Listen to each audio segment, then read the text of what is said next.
Money Mind on CNA938. I'm Stanley Leong with Chewy Lin. And in today's conversation, well, I refer to this next conversation we're just about to bring you as a main course edition. You know, how sometimes we like to go for small bites like tapas or maybe dim sum, but you know, sometimes you also prefer to have like a juicy slab of steak. Well, today it's like one of those steak days, 30 minutes of talk time with our guests because we believe there's a lot to be gleaned from the subject at hand. And that subject is leadership. It's even more urgent to discuss leadership given that you and I operate in a D&D era, which stands for disruptive and digital-driven era. Now, with so much changing, there is a need to address the problem of ill-equipped leaders for and from the next generation, and that's probably why our guest decided to publish his thoughts and research in a book. That's right. The book's titled Transforming the Next Generation of Leaders, Developing Future Leaders for a Disruptive Digital Era of the Fourth Industrial Revolution. And it's written by seasoned executive coach and global leadership development practitioner, Professor Sattar Bawany. Now, Sattar is Chief Executive Officer at the Center for Executive Education Global, or CEE Global. He's also a certified C-suite master executive coach with Executive Development Associates. And he bagged late in 2019, last year in November, the Executive of the Year for Human Resources Consulting Award, and that was at the Singapore Business Review's Management Excellence Award. If you'd like to get in on our conversation, please feel free to call through as we discuss leadership for the next generation at 669-11938 or text us, WhatsApp us if you like, at 963-11938. Sattar, welcome to Money Mind. It's been a long time since we last spoke. Yes, How indeed. have you been? Yeah, I'm great, Stanley. Thank you so much to both you and William for having me here again. It's my pleasure, and really looking forward to this session with both of you. Yeah, and congratulations on the award as well. Thank you, thank you. Yeah. Well, let's come back to the topic at hand, which will be our topic Yes. that we will be discussing today. Organizations needing to keep relevant in the new normal. What do you deem to be the greatest threats towards organizational irrelevance today? Yeah. First of all, I think we know the extent or the parade of new technologies, scientific breakthroughs that has been relentless, over the last 20 years on many fronts. Technology represents new ways of doing things, helping us to be able to create new value propositions, and with organization and culture necessitate the need to reinvent themselves. Now, you ask the question, what makes it irrelevant? What will make organizations irrelevant is the inability to leverage on these new technologies effectively, such as the blockchain technology, we're talking about artificial intelligence, IoT, iOS, robotization, and so forth. How do we use and leverage them effectively to be able to bring about better value, create new solutions for our customers? You have to be very customer-centric. So what is happening, many organizations are being left out. Many organizations have failed to be able to master that more effectively because their leadership is all boils down to leadership and culture. And this is what in my research that I have published, that we find that a lot of organizations worldwide, across the US, Europe, in Asia, including Singapore, the primary factor is they're not able to understand the evolving technology, use those technology to help them to create new sustainable competitive advantage will position them well ahead than competitors. Right. And interestingly, this also applies to government, policy makers, societies, non-governmental organizations all have a role to play. So Singapore, for example, has been in the forefront, has been very successful in leveraging technology, looking at our nation digital blueprint, our digital transformation master plan. I think we, along with Korea, for example, and Japan, and China, and now recently my trip to Japan has demonstrated several trips to Japan. They and also to lately to Vietnam. What I found interesting in Vietnam, many of the organizations are so hungry, Stanley, William. They wanted to know what can we do now to ensure that we will survive the next 20, 30 years. So our organization will survive. So it's about leveraging on technology, creating new value proposition to allow you to create new sustainable competitive advantage to master or to prosper in the future for your customers. Right. So if organizations are going to be irrelevant, it's a people problem. Exactly. Essentially, right? Yeah, exactly. So this is the way in my book I talk about putting people before process and technology. So when we talk to a lot of, in my work as a C-suite executive coach and as a leadership development consultant trainer, in talking to a lot of CEO, C-suite business leader, one of the most important observation that I come across is that people tend to focus a lot on technology. See, technology is only an enabler. Technology is an enabler, but we must always remember the role of technology is to allow us, organizations and people within organizations, to make the systems and processes simpler to deliver value for our customers, making our internal customers, employee, equip them with the right skill, prepare them on how to use the technology, upskill, reskill. Our government has a lot, skills future, a lot of programming, upskilling, reskilling, and helping them. So technology should not be the primary focus in organization. Well, we need to understand technology, but we need to focus on the people. So remember this PPT. So sounds like PowerPoint. Remember PPT? I remember PPT. Yeah. What is PPT? Yeah, people over process and technology. So this is a very important mantra. If you follow that, you can never get wrong. Get the people right. And I'll give you later examples of companies have done it right. You talked about having the emphasis on people, Yeah. process, and technology. So how do you develop future leaders among the people that you have? And I guess with a lot of baby boomers at the stage of retirement, how do you train up the next generation? Well, this is part of what we call the succession planning. We need to first of all, we need to understand very clearly the fourth industrial revolution. In my book, we talk about transforming, developing the future leaders, or we call it next generation leaders for the fourth industrial revolution, which are already in. Let me get very quickly. The first industrial revolution started in the late 1800s, where water and steam generate what we call the production, mass production. Then we have the second industrial revolution, where we look at electricity. We generate, automation. Then you have the third industrial revolution back in the 60s, 70s, where computing, automation, becoming the cornerstone of any production, manufacturing strategy. And now, of course, we come to the current one, which is the fourth industrial revolution, building upon the third industrial revolution, where the focus is on the fusion, the confluence of technology, but robotic, iOS, which is Internet of System, Internet of IoT, Internet of Things. We talk about big data, blockchain technology, nanotechnology in medical, biomedical, and basically there's a confluence. If I were to rephrase Klaus Schwab from World Economic Forum, he says that WEF can be seen as a confluence, or a blur the line between the physical world, the digital world, and the biological world.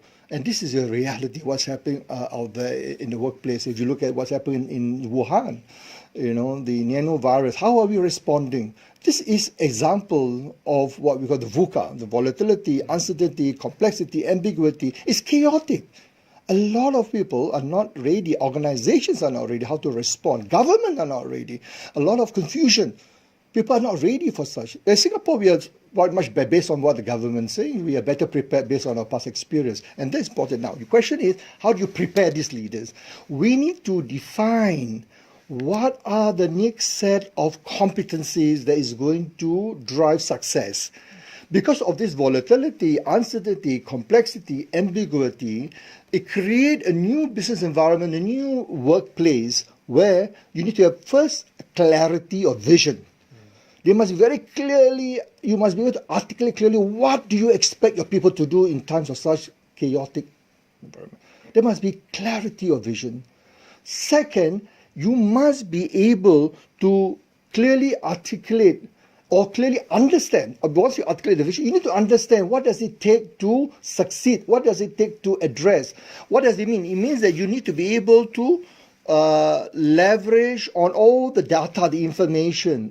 You need to have what we call the ability to connect the dots, so to speak. Make sense of all the information that you have at hand. Exactly, Stanley, because there's so much information that is happening that we are getting from the Chinese government, from the US, from the CDC, from the various health community health professionals. So how do we make use and understand that? Third is about developing the ability to listen, understand from the employee, what are their frustrations, what are their challenges. If you look at the example, I'm using the Wuhan for example, in Which Wuhan. is a good example. Yeah, you look at the front health, the workers in the front line. Do we really understand what are the challenges? Look at SARS. Yes, we are fortunate. I happen to know because my dad was admitted during that period in 2003 SARS, but he passed on not because of SARS but something else. But my point is, I see the challenge of the frontline doctors, nurses, very challenging. And a lot of people lack of the empathy to understand what they're going through. So that's one, understand. So you have vision, you really need to understand connecting the dots, you need to really listen, empathy. And lastly, I think the most important for the future leaders and even meeting more, I believe there will be much more such challenges, VUCA-driven challenges, is what we call agility. Now, agility can be many forms. It can be mental agility, learning agility, social agility. But here I'm referring to the mental agility, learning agility. How can you learn, unlearn, relearn? And a lot of things that you've learned, you need to be prepared to shift our mindset, our mental model, and ask ourselves, is it still relevant? Do we need to discard and learn new things which help us to solve these new challenges? Sounds easier said than done, though, because if it's something that we have grown familiar with, it's a process and a system that we don't quite think through. We just go autopilot in some sense, and then now you're causing us to think about the need to unlearn, relearn something new. And those of us who are slightly older in years, that might be totally overwhelming for us. No, actually, it's not really. We have been doing that in school. I think I must admit, in Singapore, and I travel across the world. One of the, I think, over our former DPM Tharman, when he was the Minister of Education, he instituted what we call the learning schools, thinking schools, learning nation, or the other learning school. Either way, he emphasized the use of critical thinking at schools, institutions, organizations. What we call, in my book, we call it cognitive readiness. The ability to leverage on critical thinking together with emotional social intelligence, with empathy especially. How do you then bring about the shift in mindset to manage those challenges? A very good example I give a case study is Microsoft. The CEO Satya Nadella. Satya Nadella is one of the all-time, greatest CEO. In my view, he has been transformational in terms of developing Microsoft today over the last 5 years, since he took on after Bill Gates and Steve Ballmer. And he emphasized the importance of learning agility, empathy, to drive Microsoft to thrive in the VUCA-driven, highly disruptive era of the fourth industrial revolution. So it can be done. It can be done, and it has been done, and I believe we can do it. We can do it. Stay tuned. We got more tips on how you can do it. Professor Sattar Bawany is speaking with us here on Money Mind. He is Chief Executive Officer at CEE Global. CEE stands for Center for Executive Education. If you've got a question for our guest today, we'd love to hear you out, and you can text us or WhatsApp us a message or question at 963-11938. Or call through as you tune into our conversation today, discussing the transformation that needs to happen for next generation leaders at your organization. Our number is 669-11938. Today we are speaking with Professor Sattar Bawany. He is Chief Executive Officer at the Center for Executive Education Global. Sattar is also a certified C-suite master executive coach with Executive Development Associates. Now, his expertise spans 30 years in international business management, including 20 years in executive coaching, group facilitation, leadership development and training. And he's also worked with global management consulting firms like Mercer HR Consulting, Hay Group, and DBM. Today we are focused on the book that he's recently got out onto the markets. It's also available at the National Library, and it's titled Transforming the Next Generation of Leaders. And in just a moment, we're going to be talking about the difference between leadership and management, or the difference between leaders and managers. Well, this question has just come in from our listener, Shamir Barucha. I'm sorry if I mispronounced that. And the question for you, Professor, is the concept of VUCA is not entirely new in the corporate world, yet it is still viewed as a paradigm shift in most organizations today. So what is the one single factor within VUCA that organizations in Singapore or Asia need to focus on to ensure we remain relevant in the foreseeable future? Thanks very much to Shamir for posing that question. Well, I think it's true. I think a lot of people have asked me, over the last 10, 20 years, we have seen VUCA. The world is volatile, uncertain, complex. So it's not really new. So what has made it different this time is the digital disruption. It's a confluence, as I mentioned, because of what you call the digital disruption, the technology, the robotics, IoT, iOS, blockchain technology, robotization at the workplace. What it means is that this allow us to be able to deliver our product and services faster, better, or create new value proposition. But at the same time, it creates challenges for leaders and organizations because they're not able to move fast as the change. And this is where organizations need to continuously reassess their leadership skills, their competency, and skills that's required to reinvent themselves in the new marketplace. And this is where many companies are missing, are not able to do it quickly and faster. But this is the problem about agility, I mentioned earlier about agility, adaptability, with cognitive readiness, emotional, social intelligence, with empathy, focusing on the customers as epicenter, whatever you do. There's a need to shift your mental model, the way you think the problem, and also your strategy, the customer-centric strategy. This is very important because we need to ensure that whatever we do, we need to stop, look and learn and listen to our customers. We need to understand their current and future needs. You need to anticipate their needs to be able to remain relevant. So the VUCA is real. The nature of the disruptive, digital-driven fourth industrial revolution create this VUCA business environment. It's an outcome, and it's going to remain so. And if you look at the first two, volatility and uncertainty, is an outcome of, or rather the complexity and ambiguity, the pace of the volatility and uncertainty leads to the higher degree of complexity and ambiguity. So the more ambiguous it is because of the volatility. So therefore, we need to ask ourselves, are we doing enough? What are we doing now that would not allow us to position ourselves for the future? So the key word is reinventing ourselves today as a leader. Reinventing ourselves today for the future. Therein lies that very difficult ability to try to project what the future will be. We know where we're headed, but as to what the future will be, how do we bridge that divide? Because we're not there yet, but yet we're trying to anticipate that forward. See, Stanley, you're absolutely right. This is where what makes a great leader and a good manager.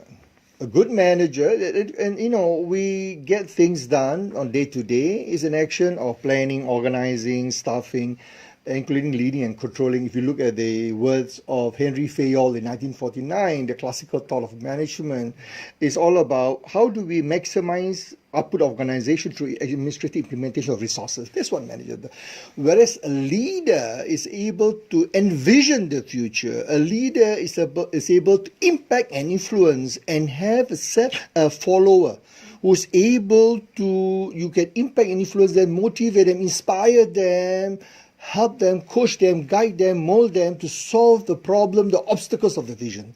So leaders are far in between, very few. There are many managers. But remember, to be a great manager, you need to be a good leader, just be a great leader. But not all managers are leaders. But all leaders that you see today have those skills that I explained about inspiring, motivate. Actually, it reminds me of a very one of my favorite quote from President Dwight D. Eisenhower, 5-star general who became the president in the World War II. He says this is leadership is the art of getting someone else to do something you want to be done because he, the employee or the person, wants to do it. Not because he has to do it, which a manager usually use because of position of authority. A leader inspire people to do it because they want to do it, not because they have to do it. Because they feel inspired. They want to do it for you, and they will do it with blood, sweat, and tears, and even die for you in the military sense. Right. That's what makes a great leader. We have too many managers out there. There are very few leaders. I mean, Will and I have had different careers through our professional lives as well. Have you encountered that sort of a leader whom you want to do things not because you are meant to do them? No. Okay, there you go. I think then maybe Will and I will ask you this question. If you walk into a room, do you find anyone, a leader, or to be not their direct leader, anyone, when you walk into a room, do you feel that the whole world is centered around you, the way he communicates to you, the way he looks at you, the way he engages you? The whole world is around you. Now, that is called socialized power. Leader need to have that create the aura that they demonstrate social intelligence. It sounds so rare. Yeah, exactly. But on the other hand, you walk into a room and you have a leader or manager or someone who talk everything about themselves, and they're all about me, I get things done. They use coercive power as opposed to socialized power, and it's all about me getting done because of my position of authority, because I have the power. I'm the CEO, I'm the MD, I'm the minister. You get things done.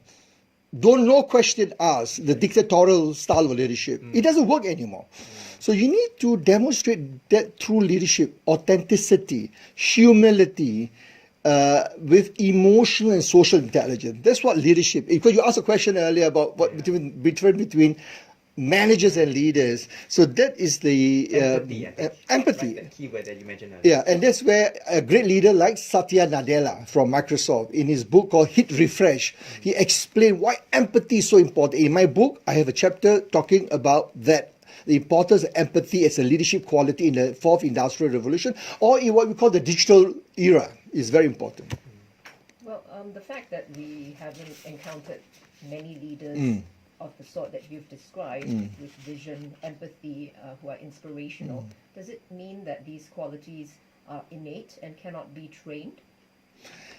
Well, this is what a lot of people think, but actually in my work over the last 30 years, both as an executive coach, as a leadership development consultant, the answer, you can be trained. But the question, this is all innate, this is hidden. So you need to find time to develop. But the reality is, there are people who do not or will not or unable to do so because for whatever reason we call it uncoachable. They are a small group of people. For whatever you try very hard, giving them feedback, coaching them, helping them, giving mentor, give them support. So the point is you can. So you need to be able to create a very high level of self-awareness, which is part of emotional intelligence, to help them to realize that all of us have blind spots. All of us have derailers. All of us, we are not perfect. The question is, do you have anyone to provide the support? Coaches, mentor, family, friends, stakeholders who are able to care for you, who wants to help you. And it's for us to ask for help. And the best thing, William and Stanley, if you have a child between the age of 8 to 14, ask them, what is it about me? How can I be better? And they will tell you, because they got no harm. They will tell you as it is right in your face, you still will love them. Because they'll give you authentic feedback. Ask them. But don't ask those in 18, 21, probably. So they will probably have different agenda. But those younger age, 6, 8, 12, 14, they will be the best source of feedback. Well, once again, we invite you to text in or WhatsApp your questions in at 963-11938 as we have several more minutes with our guest today, Professor Sattar Bawany, who is the author of Transforming the Next Generation of Leaders. Now, you write in your book, Sattar, about the need to identify high potential next-gen leaders within an organization whom we can develop. Now, what are some of these attributes of these high potentials that have leadership qualities? Yeah, I think, thanks, Stanley. I think most important, we need to understand in the context of organizational development, what do you mean by potential? Yeah, potential. In my book, I talk about whether someone will have the ability or the propensity to succeed in a bigger role in the future, leadership role in the future, ability to handle what do you call a greater responsibility in terms of scale and scope. You can be a marketing manager now, but can you handle more complex other function at your level, current level? Or we talk about complexity, more breadth in terms of sustainability. Can you stretch the person to do other things beyond the current level? So when we talk about high potential, one of the things, how do you identify? How do you look for some traits and look out for these few traits? One is what we call cognitive readiness. So these are the capacity to deal with complex business challenges of the VUCA, of the digital world. What do you mean by that? They must be able to think critically. They must be able to have strategic thinking skills, complex problem solving, decision making. These are all has been identified as well. Besides my research by EDA and CE, also WEF, World Economic Forum, has identified the top 3 to top 5 skills as critical thinking, complex problem solving. The other thing is the deep sense making and ability to connect the dots. So if you look at someone, whether he has a potential, you look at the situation, you look at the information that you give him, he's able to derive insights. And, what does it mean? Discover new information. How can I use it to solve the problem? Third is ability to have high level of social and emotional intelligence, how to persuade people with emotion, empathy, communicate a persuasive vision, connecting individual with relationship management. Skills, very important. And lastly, is drive and motivation, relentless pursuit, a strong sense of what we call adversity quotient. Despite all the problems, all the challenges you are facing, let's pursue that goal. Let's move towards the goal. Learn, unlearn, relearn. If that doesn't work, what can we do differently? The learning agility, the mental agility with cognitive readiness, all these are required for the next generation leaders to thrive in the highly disruptive and digital-driven era of the 4th Industrial Revolution today. And how can executive coaching help develop those skills that you mentioned, the clarity of vision, the mental agility, and the ability to connect the dots? Yeah, I think very good, William. First of all, let's talk about coaching. Coaching started around 1950s. It started in the sports. In the management arena, we talk about coaching. It started out with managers have the responsibility to improve the subordinate performance through sort of a master-apprentice model. This all started back in the 50s, 60s, and 70s. And then executive coaching came more into prominence in the late 80s, 90s. I learned a lot from one of my role models, Marshall Goldsmith, who endorsed the book, by the way. You see, he endorsed the book. Marshall is the foremost authority, foremost authority in executive coaching. And he told me that it's very important. Coaching, he's told me that, I learned from him, and from that was 1995. He said coaching is about ability to, is about confidential, one-on-one, highly personalized form of partnership between the leader and the employee, and to create in a safe environment. So the leader can openly discuss the issues, the challenges without being judged. And usually the executive coach is an outside professional who's a trained professional who's able to support the leader in a very safe environment. And what's the benefit for the coach, for the individual leader? The benefit that this is an independent sounding board and is a strategic partner, as I say, in a safe environment. He can effectively develop his emotional, social, leadership ability, and to be able to contribute not only to himself, his team, and to the organization in the long term. For the organization, why do organizations want to invest in this? I think one is to help to build a talent pipeline, leadership bench strength, was part of succession planning.